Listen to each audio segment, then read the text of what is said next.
Comment করে জানাবেন।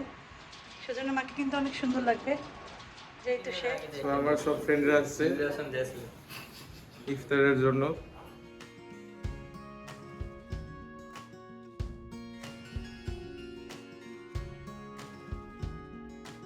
জি ঢুকছে, বলছে আপনার চুলগুলো কাটা এত সুন্দর হয়েছে, সবাই বলছে অনেক সুন্দর হয়েছে না।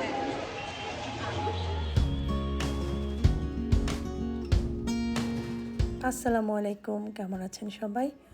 আশা করছি সবাই ভালো আছেন।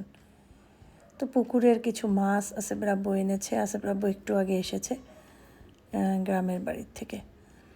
তো এগুলো হচ্ছে সব তেলাপিয়া মাছ।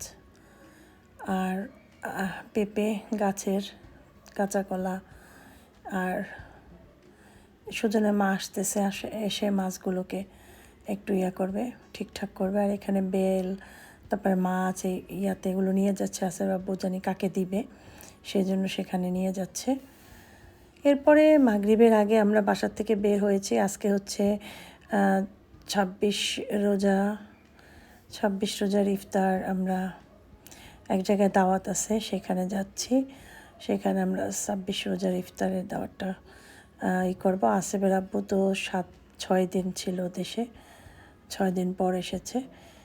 তো এখন আমরা যাচ্ছি ইফতারে। আর আমাদের এমন অবস্থা, টায় সময় মনে হয় পৌঁছাইতেও পারবো না, আজান দিয়ে দেবে এরকম একটা অবস্থা। তো আমি আসিফ একসাথেই যাচ্ছি একটা রিক্সায়। আফিফকে একটু উপরের দিকে দিয়েছি, কারণ আমরা ওই সময় অন্য কোনো অপশন পাচ্ছিলাম না, যেহেতু মানুষও 3 জন। এই জন্য ইফতার করার পরে বাসায় এসে বাসার থেকে আবার বের হচ্ছে একটু পার্লারে যাব।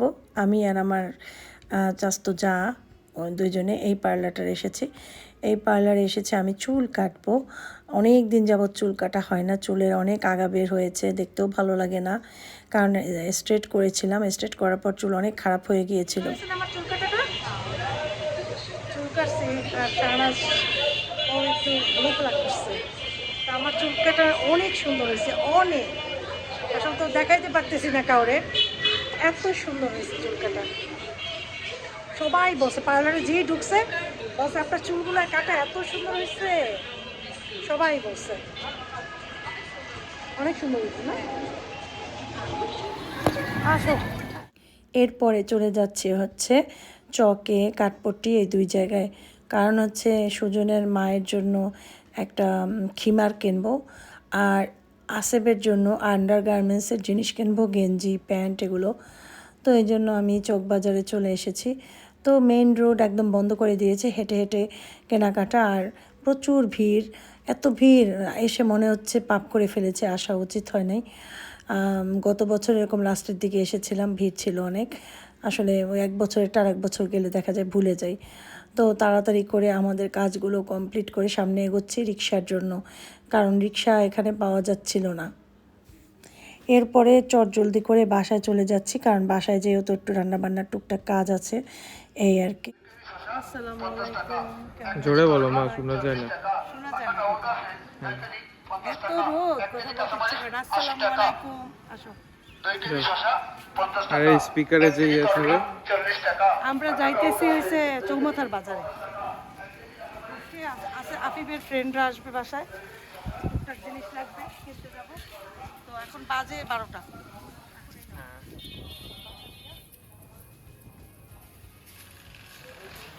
ও শসা টমেটো সস্তা, কিনে ফেলছি। কিনে ফেলছো না? একটা রিক্সা আছে সামনে।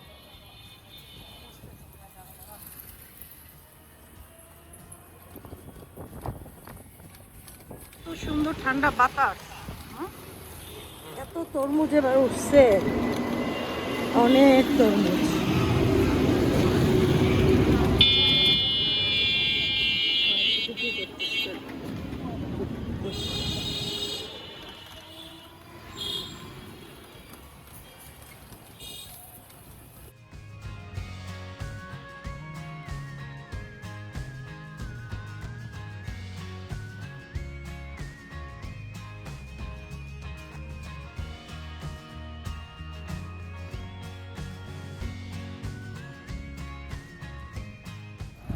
ডিমগুলো রাখতে হবে। এখানে কিছু চিকেন বের করছি ফ্রিজ থেকে, এটা ম্যারিনেট করব ফ্রাই করার জন্য। আর বাজারগুলো গুছাইছি, তরমুজটা ফ্রিজে রাখছি, আর কি জানি করছি, দইগুলো ফ্রিজে রাখছি। স্বপ্নতে গেছিলাম, স্বপ্ন থেকে কিনছি দই, টক দই। তরমুজটা ফ্রিজে রাখছি, টক দই রাখছি, এখানে রাখছি সুজনের মাছ রাখছি। পানি গরম দিচ্ছি, ইস্ট গোলাবো, পানি বেশি গরম হয়ে গেছে।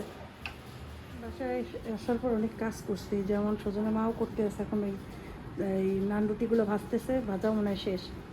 আলু কোটে ফ্রেঞ্চ ফ্রাই বানানোর জন্য কাটলাম এতক্ষণ বসে বসে। তারপরে আর কি করলাম, ওই ম্যারিনেট করে রাখছি চিকেন, যেভাবে সিম্পল ম্যারিনেট করি এভাবেই করছি চিকেন ফ্রাই করার জন্য। আর ওই শর্মা বানানোর জন্য চিকেনটাকে যেভাবে ম্যারিনেট করি এভাবে করে রাখছি। তো এখন আলু সেদ্ধটা হইলেই আগে চিকেনের শর্মার ওইটা রেডি করব, মানে ফ্রাই প্যানে করবো, করার পরই ফ্রেঞ্চ ফ্রাই চুলায় দিয়ে দেবো আর চিকেন ফ্রাইটা দিয়ে দেবো। আসিফদের ফ্রেন্ড আসবে, মনে করো 5:30টার দিকে আসবে। এর আগে মোটামুটি কাজ গুছিয়ে ফেলতে হবে এগুলা। তারপরে বানাবো হচ্ছে লাবানের শরবত আর তরমুজ কাটবো। এই তো আসলে কি ওই যে সব ধরনের ফ্রুটস রাখবো না, কারণ ফ্রুটস কাটা হয় ঠিকই, পরে খাওয়া হয় না ওগুলো। আর বাচ্চারাও দেখা যায় এভাবে খায় না ফ্রুটস, কিন্তু তরমুজটা সবাই মোটামুটি পছন্দ করে। যার জন্য চিন্তা করছি শুধু তরমুজটাই রাখবো, আর লাবানের জুস করব, আর হচ্ছে গিয়ে shawarma, chicken fry, French fry, আর হচ্ছে চিজ দিয়ে ওই নান ব্রেডগুলো যে আনছিলাম না, সেই নান ব্রেডগুলো আছে, ওইটা চিজ দিয়ে, ওইটা দিয়ে একটু চিকেন দিয়ে, তারপর ওইটাকে আমরা একটু এই যে গ্রিল স্যান্ডউইচ টোস্টারের ভিতরে দিয়ে দেবো। এইটা ভাজ করে দেবো, অর্ধেক অর্ধেক করে ভাজ করে দেবো। ভাজ করে দিলে 2 প্যাকেট হচ্ছে অনেকগুলো হবে, 10 না 12টা জানি হবে, হয়ে যাবে।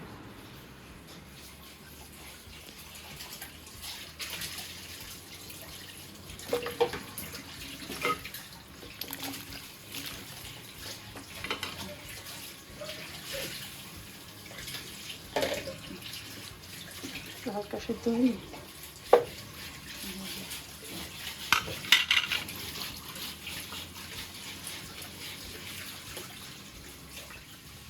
চিকেন মাখাই আছে চিকেন ফ্রাই করার জন্য।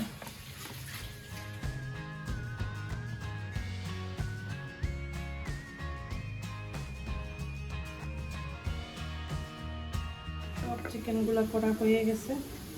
এবার চিকেনটা করছিলাম পানিতে একটু ডুবাইয়া, তারপর করছিলাম। যে সবগুলো করে রাখছি এখানে। ফ্রেন্ডরা নাকি 5টার সময় চলে আসবে, আমার কাজ কিছু না আগাইলে তো কাপড় চেঞ্জ করতে হবে। তো ঘরে এক রকমের কাপড় পরা থাকে, মানুষ আসলে তো আবার কভার করতে হয়, কাপড় চেঞ্জ করতে হবে। ভাই সব কিছু রেডি করে রাখছি, ফ্রেঞ্চ ফ্রাই একবার ভাজছি আর একবার দিলাম, এসব কাজে অনেক সময় লাগে।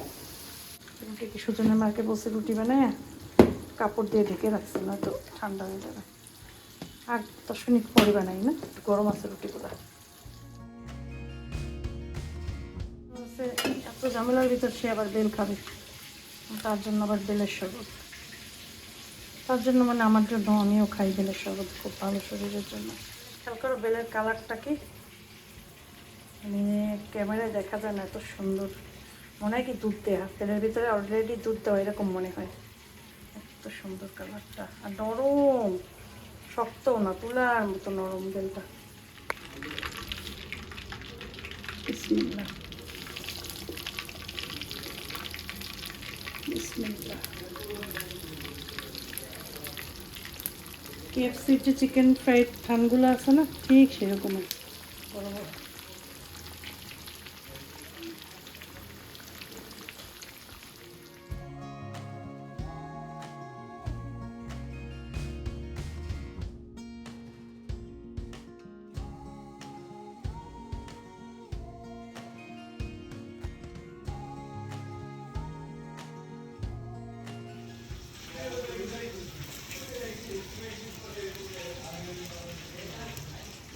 ভিডিও করে পুরো হ্যাঁ, ছবি তুলবো?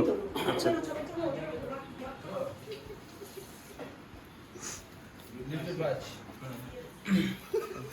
কোনটা এরকম ধরতেছে কেন পুরো? Yes, bro. লিফটের পাশে একজন রড দিলেই তো Dallas আর আরেকজন আসবে। বডি কিনার আগে তো আমার সব ফ্রেন্ডরা আসছে ইফতারের জন্য।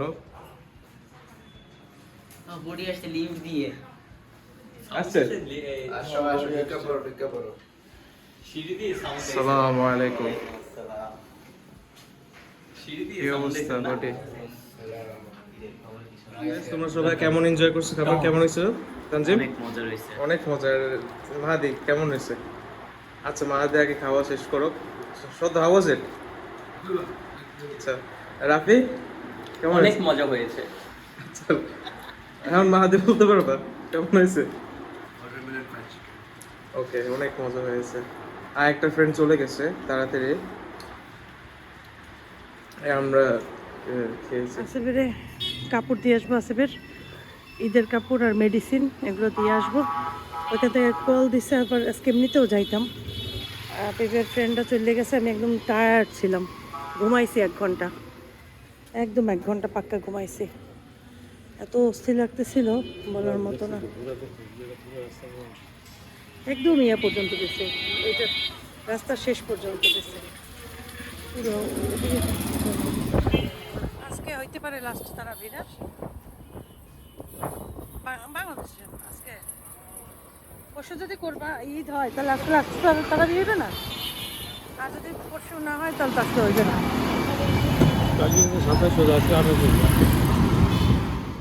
আসিফের জন্য মেডিসিন কিনলাম, আসিফের জন্য একটু খাবার কিনলাম, আসিফের জন্য স্ন্যাক্স আইটেম কিনলাম।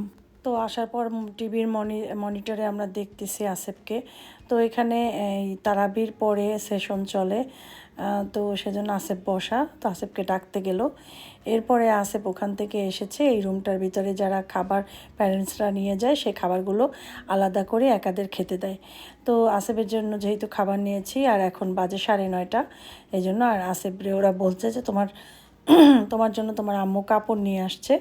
তো ও দেখেছে, তো যাই হোক, আর ওর জন্য যে স্ন্যাক্স নিয়ে আসছি সেজন্য ও যেটা রাখে সেটার ভিতরে যে রেখে দিল, ওইখানটায় থাকে, যার যেটা সে নিয়ে নিয়ে খায় যখন দরকার হয়, এটাই।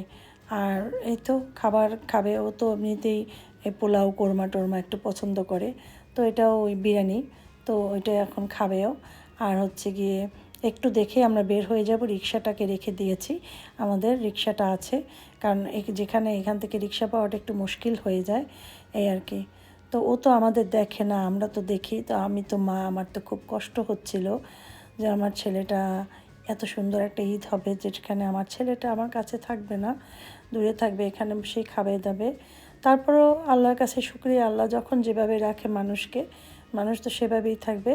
তো এখানে যখন আমি আসি আমার অনেক ইমোশনাল হয়ে যায়, আমার ভালো লাগে না, আমি আমার বুকের ভিতরে ধরপড়ানি বাড়ে, আমার কষ্ট হয়। আর এটা ভোলার জন্যই আমি নানান রকম জিনিস করি যাতে এগুলো ব্রেইনে আমার না থাকে, কারণ কষ্ট এমন একটা জিনিস, বেশি কষ্ট পেলে মানুষ পাথর হয়ে যায়, কষ্টতে মানুষের কিন্তু নানান অসুখ শুরু হয়ে যায়।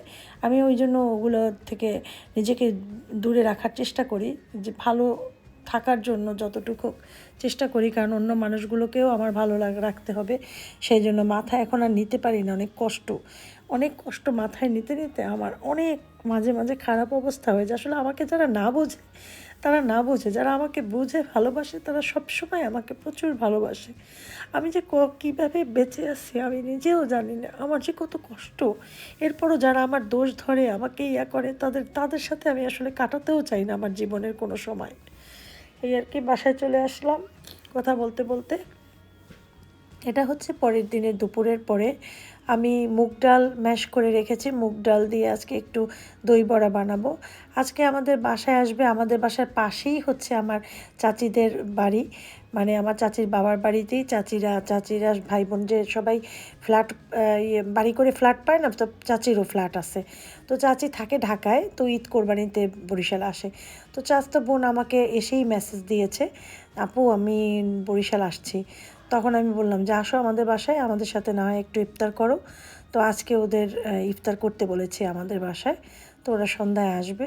তা ও আবার একদিন বলছিল কথায় কথায়, আপু জানো দই বড়া আমার যা পছন্দ, গত বছরের আগের বছর বলেছিল, ওইটা আমার মাথায় আছে যে ও দই বড়া অনেক লাইক করে, তাহলে না হয় একটু দই বড়া বানাই, কিন্তু মাসকালার ডেল আমার কাছে ছিল না, আর সহজে সচরাচর সব দোকানে পাওয়াও যায় না। এদিকে আম্মা কল দিয়ে বলল যে তোমার শিল্পী কাকিকে নিয়ে আমি একটু দোকানে যাব, যাওয়ার ফাঁকে তোমার বাসায় একটু ঘুরে যাবো আনে। তো আমি বলছি এখন বাজে 3টা, তুমি কি ঘুরে যাবা, তার থেকে এখানেই ইফতার করো।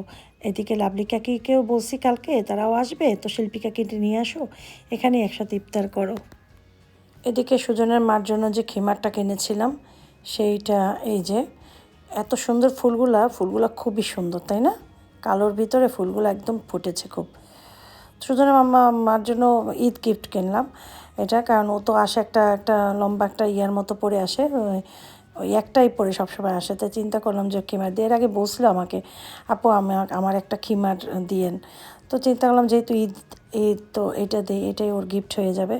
তো দোকান থেকে খিমারটা কিনেছি, অনেক ভালো কাপড়, কী জানি বলে চেরি জর্জেট না কী জানি বলে, আমি জানিও না। তো আমি একটু পরে দেখাই তোমাদেরকে। আসসালামু আলাইকুম, কেমন আছেন সবাই? আশা করছি সবাই ভালো আছেন। খিমারটা কেমন হয়েছে কমেন্ট করে জানাবেন। সেজন্য মাকে কিন্তু অনেক সুন্দর লাগবে, যেহেতু সে বসে আছে, কালারটা তাই ফুটবে গায়ে, ভালো লাগতেছে না? অনেক সুন্দর, লম্বা আছে এই পর্যন্ত, একদম নিচের এই পর্যন্ত লম্বা। আমার কাজ করা শেষ করলাম, এগুলো চিল্লাচিল্লি করতেছে। আমি ওয়াশরুমের এগুলো সব ওয়াশ করছি, কাপড় আছে কিছু, কাপড়গুলো মেশিনে দিয়ে দেবো। আজকে তো সব কিছু রেডি, শুধু একটু ক্লিন করবো। এই যে বেলের শরবত রেডি করছে, আরও আছে কিছু, একসাথে মিক্স করে দেবো। এটার ভিতরে আনারস, নিচেরটায় এই পাপায়া, পেঁপে, এটা মিক্স করে রাখছি, দই বড়া ফ্রিজে রাখছি। স্যান্ডউইচ তো বানাবো, একটু পরে শুরু করবো। এই যে আর বুট আর বেগুনি ভাজবো, বেগুন কেটে রাখছি, বুঝলো না? যখন কাজ করা হয় তখন আর মোবাইল বের করতে মনে থাকে না। শরবত ভিজাইছে এখানে, রুয়াবজা শেষ। আমি এবছর একটা রুয়াবজা দিয়ে 1 মাস চালাইছি, কারণ হচ্ছে প্রতিদিনই কিন্তু রুয়াবজা লাগছে, হয় ইয়াতে কী জানি বলে লাবানে, নয় ইয়াতে শরবতে, তারপরও মোটামুটি একটাই আমার 1 মাস হয়ে গেছে। অনেক কিছু বানায় আসে না, ওই যেটুক পারছি।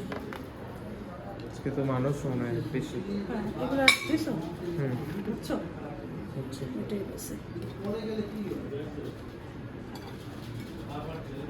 আরও প্লেট আছে, এগুলো একটা দিতে হবে, এগুলো 1-2টা দিলে হবে, না লাগবে না। এগুলো লাগবে না? না, আচ্ছা, তাহলে 2টা উঠাই রাখি তাইলে। দিয়ে দাও তোমাকে রাখতে।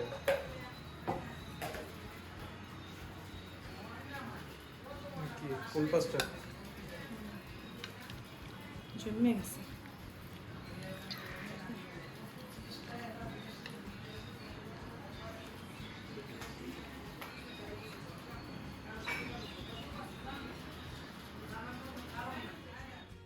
ইফতার রেডি, 3-4 মিনিট সময় আছে। আমি উজু করতে গিয়েছি, আফিফ ভিডিও করছে, আমার চাচিরা সবাই আমার রুমে বসে গল্প করছে, আর আসিফের আব্বুর চাস্তো ভাই একটা, ওরা আফিফের রুমে।